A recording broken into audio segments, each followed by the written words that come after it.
কবিরহাট নামে নোয়াখালী একটা জায়গা আপনারা দেখেছেন 2 দিন আগে ছাত্র শিবিরের একটা মিটিং হয়েছিল। সেখানে বিএনপির লোকেরা প্রকাশ্যে হামলা করেছে, আপনারা কাভার করেছেন, জাতীয় দৈনিকে আসছে, আপনাদেরকে ধন্যবাদ জানাই। আমরা এটা ওনার দৃষ্টি আকর্ষণ করছি। এইরকম যদি এখনই শুরু হয় তাহলে নির্বাচন কি হবে? মর্নিং শোজ দ্য ডে, আমরা জানি তো এটা মর্নিং শোজ দ্য ডে।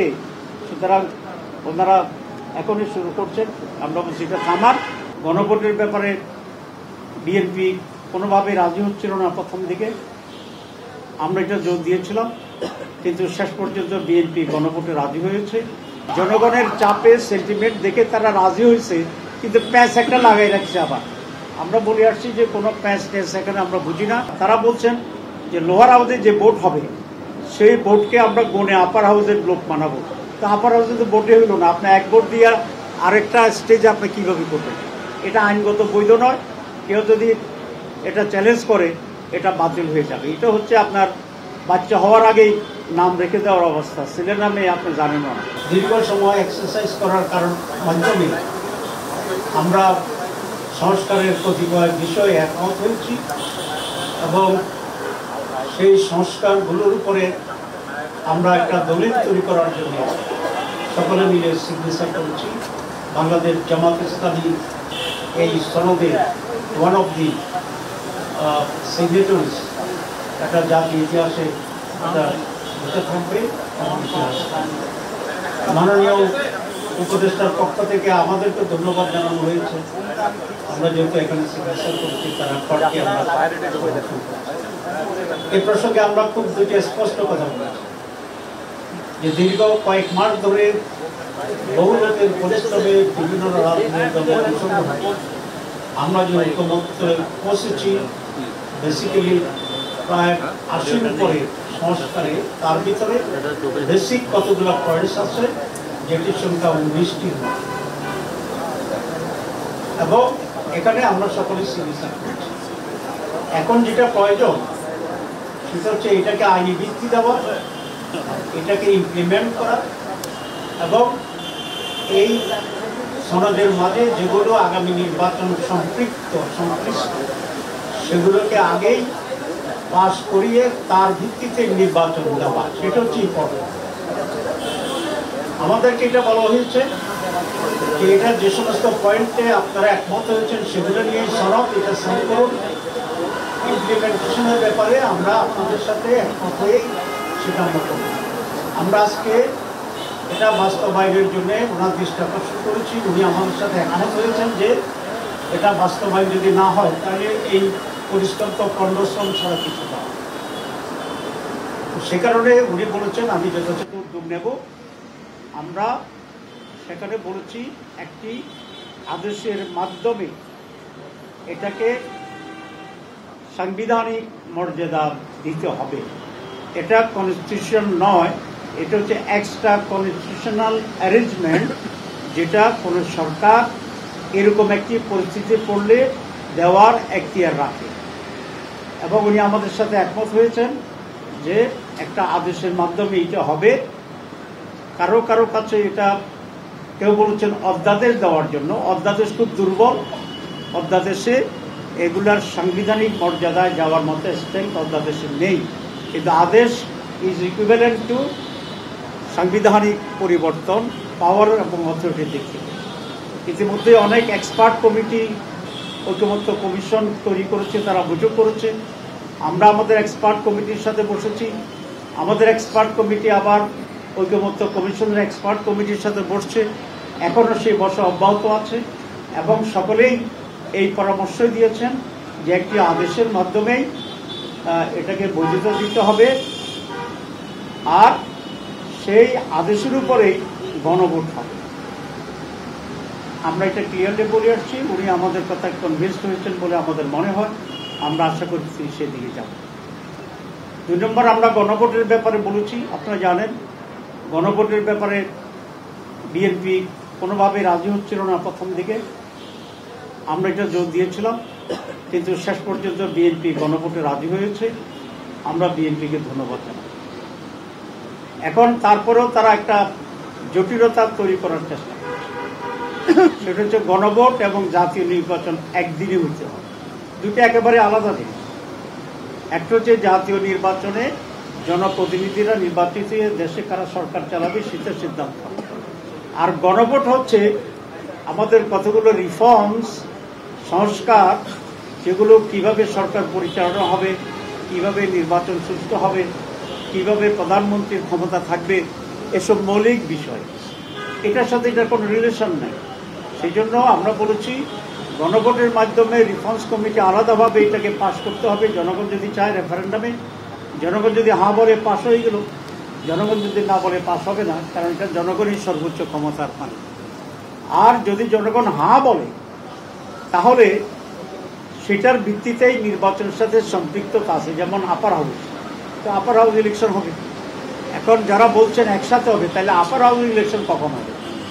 এটা যদি পাস হয়ে যায় সে একটা জটিলতা। তারা বলছেন যে লোয়ার হাউসে যে ভোট হবে সেই ভোটকে আমরা গণে আপার হাউসের লোক মানাবো। তো আপার হাউসে তো ভোটে হইল না, আপনি এক ভোট দিয়ে আরেকটা স্টেজে আপনি কীভাবে করবেন? এটা আইনগত বৈধ নয়। কেউ যদি এটা চ্যালেঞ্জ করে এটা বাতিল হয়ে যাবে। এটা হচ্ছে আপনার বাচ্চা হওয়ার আগেই নাম রেখে দেওয়ার অবস্থা, ছেলের নামে আপনি জানেন না, ঠিক আছে? তো ততক্ষণ পর্যন্ত তো আপনার আপার হাউস হইলই না ভোট পর্যন্ত, তো আপনি কাকে ভোট দিবেন আপার হাউস? তো সেই জন্য এগুলো একটা, আবার যেহেতু তারা গণভোট চায় নাই, জনগণের চাপে সেন্টিমেন্ট দেখে তারা রাজি হয়েছে, কিন্তু প্যাঁচ একটা লাগাই রাখছে। আবার আমরা বলে আসছি যে কোনো প্যাঁচ ট্যাঁচ এখানে আমরা বুঝি না। সহজ সরলভাবে গণভোট আগে হইতে হবে, আলাদা বিষয়। এটা যদি হ্যাঁ হয় এর ভিত্তিতে নির্বাচন, এটা যদি না হয় এটা মাইনাস করে নির্বাচন, খুব সোজা জিনিস। এখন প্রশ্ন তুলেছে তারা যে সময় আছে কিনা। সময় আছে, আপনারা জানেন 2টা গণভোট হয়েছে বাংলাদেশে, 3টা হয়েছে। এর মধ্যে একটা হয়েছে 21 দিনের ব্যবধানে, একটা হচ্ছে 70 দিনের ব্যবধানে। আমরা বলেছি নভেম্বরের লাস্টে গণভোট করেন, প্রায় 1 মাসের বেশি সময় আছে। তারপরে আরও 2.5 মাস থাকবে জাতীয় নির্বাচনের জন্য। সুতরাং এখানে সময়ের কোনো সমস্যা না। প্রশ্ন তোলা হয়েছে অনেক খরচ হবে না, অনেক খরচ হবে না। কারণ আমরা যে বাক্স কিনবো 2টা নির্বাচনের জন্য কিনবো, আমরা যে মেশিনারিজ কিনবো সব 2টার জন্য কিনবো। এখানে শুধু কালি, ছোট একটা কাগজ আর যাতায়াত ভাড়া, এই কয়েকটি হবে। তো জাতীয় স্বার্থের জন্য যেভাবে কোটি কোটি টাকা আমরা নির্বাচন করি, কেউ যদি যেটা বলে যে নির্বাচন দরকার নাই কারণ এখানে প্রায় 1000 কোটি টাকা খরচ হয়, তো এটা কি যুক্তিগ্রাহ্য হবে? হবে না। তো দেশের কল্যাণের জন্যে কিছু টাকা খরচ করে একটি সুষ্ঠুতার সাথে যদি আমরা জাতীয় নির্বাচনে যেতে পারি তাহলে এটা সবচেয়ে উত্তম। মানুষ বুঝলো যে সে কিছুর উপর ভোট দিচ্ছে, কোনটা কোনটা রিফর্মস হলো, কোনটা হলো না। এই জন্য 3 নম্বর প্রশ্ন জটিলতা তৈরি করছে যে পয়েন্টস অফ ডিসেন্ট, যেটা নোট অফ ডিসেন্স, তো নোট অফ ডিসেন্স বা পয়েন্ট অফ ডিসেন্ট যেটা আছে, এটা রেফারেন্ডার কোনো সাবজেক্ট হইতে পারে না। যেমন আমরা 31টি দল আলোচনা করেছি, 29টি আমরা একমত হয়েছি, সেটাই তো সিদ্ধান্ত হয়েছে। 2 দল বলছে আমরা মানি না, তাহলে সিদ্ধান্ত তো হয়েছে একটা, আপনার সিদ্ধান্তের সাথে দ্বিমত, এটাই তো নোট অফ ডিসেন্ট। তো যেটার সিদ্ধান্ত এটার উপরে রেফারেন্ডাম হবে। একটা দল মানি না, 2টা দল মানি না, এটার উপর তো রেফারেন্ডাম হতে পারে না। তাহলে 31টা দলের 31টা নোট অফ ডিসেন্ট আছে, তো সেগুলো কি ওইভাবে হবে? সেটা হইতে পারে না। এগুলো একটা জটিলতা তৈরির একটা প্রক্রিয়া। আমরা খুব সহজ সরলভাবে যেটা সঠিক সেভাবে আমরা অগ্রসর হতে চাচ্ছি, কারণ আমরা চাই এই জাতি আজকে যে পরিস্থিতি এবং অবস্থা তৈরি করছে, এখানে একটি ঐক্যমতের ভিত্তিতে একটি সুষ্ঠু, নিরপেক্ষ, সকলের অংশগ্রহণমূলক, জনগণের অংশগ্রহণমূলক একটা নির্বাচন আমাদের জন্য জরুরি, দেশকে স্থিতিশীল করার জন্যে। এই জন্য কোনো ধরনের জটিলতা তৈরি না করে আমরা সবাই মিলে যেন ফেব্রুয়ারিতে একটা আনন্দময় নির্বাচনে যেতে পারি, সেইভাবেই আচরণের জন্যই আমি সকল রাজনৈতিক দলের প্রতি আমি আহ্বান জানাই। আমরা 3 নম্বর যে অংশটি আমরা বলেছি সেটা হচ্ছে, আপনারা জানেন ইলেকশন কমিশনে, সচিবালয়ে, পুলিশ প্রশাসনে আজকে সেখানে প্রায় 70-80% অফিসারেই একটি দলের আনুগত্য করছে, তাদের মাধ্যমে এটা হচ্ছে। আমরা গেলে তারা বলে যে প্রচণ্ড চাপ, তো চাপ কোত্থেকে? একটি দল থেকে আসছে, তারা বলেছে। এবং পুলিশে একই অবস্থা আছে। তারপরে আপনার আজকে আমি বলেছিলাম যে আমাদের যে প্রসিকিউটর যারা হয় ওখানে পিপিএফ 80% হচ্ছে একটি বিশেষ দলের। অবশ্য ওনাদের কেউ বলেছেন যে না এটা 80 না 65, তো 65ও যদি হয় তাহলে তো অনেক বেশি হয়ে গেল। একটা দল 65 আর বাংলাদেশ 35, সারা বাংলাদেশ। তো এই যে ইমব্যালেন্সটা হয়ে আছে, আমরা বলেছি আপনি কেয়ারটেকার গভর্নমেন্টের মতো আছেন, নিরপেক্ষ সরকার, আপনি এটাকে লেভেল প্লেইং ফিল্ড করেন, সকলের জন্য সমতল ভূমি তৈরি করেন এবং নির্বাচনের আগে আপনি যেখানে যেখানে রদবদল করা দরকার আপনি রদবদল করেন।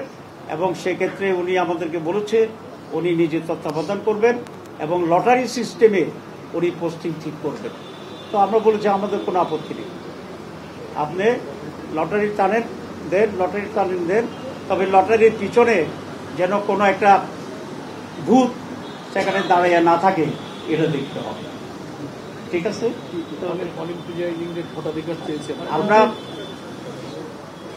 আমরা বলেছি যে লেভেল প্লেইং ফিল্ডের জন্য প্রশাসনকে রদবদল করতে হবে এবং সেটা যদি উনি লটারি সিস্টেমে করেন এটার সাথে আমরা একমত হয়েছি।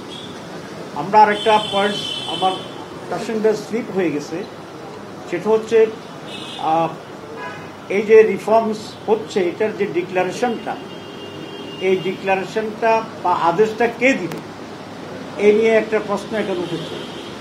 আমরা বলে আসছি যদি আইনে কাভার করে এবং আইনগতভাবে যদি কোনো ব্যত্যয় না ঘটে তাহলে আমরা চাই চিফ অ্যাডভাইজার এই আদেশটি দিবেন, প্রেসিডেন্ট এটা দিবেন না। কারণ এই প্রেসিডেন্ট তো তাদের প্রোডাক্ট, এটা আপনারা জানেন, ব্যাখ্যা করতে চাই। ওনারা আমাকে বলেছেন যে ওনারা আইনগত দিকটা পর্যালোচনা করবেন, যদি আইনগত কোনো সমস্যা না হয় তাহলে প্রেসিডেন্ট নয়, এই ঘোষণাটা প্রধান উপদেষ্টাই দিবেন। এটা আজকে আমরা মত দিয়েছি, ওদের আমরা এটা নিয়ে আলোচনা করি। এরপরে যেটা আমরা বলেছি সেটা হচ্ছে বিভিন্ন জায়গায় আইন শৃঙ্খলা পরিস্থিতির অবনতি ঘটছে এবং কবিরহাট নামে নোয়াখালী একটা জায়গা আপনারা দেখেছেন 2 দিন আগে ছাত্র শিবিরের একটা মিটিং হয়েছিল, সেখানে বিএনপির লোকেরা প্রকাশ্যে হামলা করেছে, আপনারা কাভার করেছেন, জাতীয় দলিকে আসছে, আপনাদেরকে ধন্যবাদ জানাই। আমরা এটা ওনার দৃষ্টি আকর্ষণ করছি, এইরকম যদি এখনই শুরু হয় তাহলে নির্বাচন কি হবে। মর্নিং শোজ দ্য ডে, আমরা জানি তো এটা মর্নিং শোজ দ্য ডে, সুতরাং ওনারা এখনই শুরু করছেন। আমরা বলছি এটা থামার, এটা যদি আপনি না থামাইতে পারেন তাহলে নির্বাচন নিয়ে সংশয় তৈরি হবে, অনিশ্চয়তা তৈরি হবে।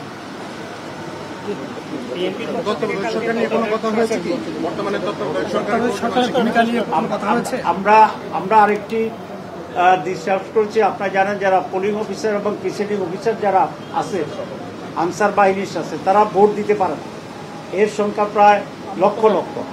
আমরা আজকে বলেছি যে প্রবাসীদের ভোটের ব্যবস্থা করছে গভর্নমেন্ট, সুতরাং তাদের ভোটের ব্যবস্থা করাটাও এটা জরুরি। ওনারা খুবই খুশি হয়েছে এটাতে, যে বলছে যে না এটা ইম্পর্টেন্ট পয়েন্ট, তারা সেখানে আলোচনা করবে। তত্ত্বাবধায়ক সরকারের বিষয়ে আমরা আলোচনা করিনি 2টি কারণে। এক, তত্ত্বাবধায়ক সরকারটা ব্যাপারে এখনও সুপ্রিম কোর্টের শুনানি হচ্ছে, সুতরাং সুপ্রিম কোর্টের যেহেতু এটা প্রিজুডিস, আমরা সুপ্রিম কোর্টের রায়ের অপেক্ষায় আছি। সুপ্রিম যে রায় দেয় সেই লাইনে আমরা তখন কেয়ারটেকার ইস্যুটা আমরা সেখানে আলোচনায় আনব। কারণ এখনই যদি আমরা করি তাহলে এটি ইনমেচিউরড হবে এবং সেটার যথার্থতা নাও হতে পারে। আমরা মনে করি এই গভর্নমেন্ট এখন যেটি ইন্টারিম আছে তারা এখন ইন্টারিম থাকবে, যদি কোনো ব্যত্যয় না হয় সুপ্রিম কোর্টের অর্ডারে, তাহলে এই সরকারেই কেয়ারটেকার সরকারের ভূমিকা পালন করবেন, এটা আমরা আশা করি এবং সেই হিসাবে তারা যথার্থ ভূমিকা সেখানে অবশ্যই।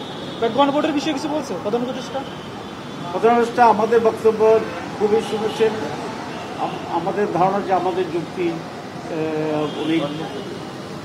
উনি আমাদের যুক্তিকে বিরোধ দিচ্ছেন বলে আমি মনে করি। এর আগে আপনি একটি মানববন্ধনে আমরা সরকারের যারা উপদেষ্টা আছে তাদের ব্যাপারে বলেছি, সকলের ব্যাপারে নয়, আমরা বলেছি কিছু কিছু লোক আপনাকে বিভ্রান্ত করে, আপনার প্রতি আমাদের আস্থা আছে, কিন্তু আপনার কিছু লোক আপনার পাশে আপনাকে বিভ্রান্ত করে এবং ওরা কোনো একটা দলের পক্ষে কাজ করে। আমরা মনে করি তাদেরকে তাদের ব্যাপারে আপনাকে হুঁশিয়ার থাকা দরকার, সচেতন থাকা দরকার। অপসারণের কোনো দাবি তুলেছেন কিনা? আমরা এখন আজকে উঠে নাই, আমরা প্রথমে দৃষ্টি আকর্ষণ করছি। আপনারা জানেন জামাত ইসলামী খুবই একটা সিস্টেমেটিক ডিসিপ্লিন পার্টি। আমরা প্রথম দিন যাইয়াই অপসারণ চাইনি, আমরা বলেছি আমরা এখন দৃষ্টি আকর্ষণ করছি, আমরা সময় দিচ্ছি, আপনাকেও সুযোগ দিচ্ছি। যদি না হয় তাহলে আমরা যা যা করণীয় সেগুলোর ব্যাপারে আমরা চিন্তা করব, আমরা সেটা করব। বিশেষ আদেশ জারির ব্যাপারে প্রধান উপদেষ্টা কি বলেছেন? প্রধান উপদেষ্টা সম্মত? প্রধান উপদেষ্টা বলছেন যে উনি এগুলো নিয়ে গভীরভাবে চিন্তা ভাবনা করছেন এবং যেটা উত্তম হবে সেটি উনি করবেন ইনশাআল্লাহ। আমার মনে হয়েছে আমাদের কথা উনি কনভিন্স হয়েছেন। Thank you very much.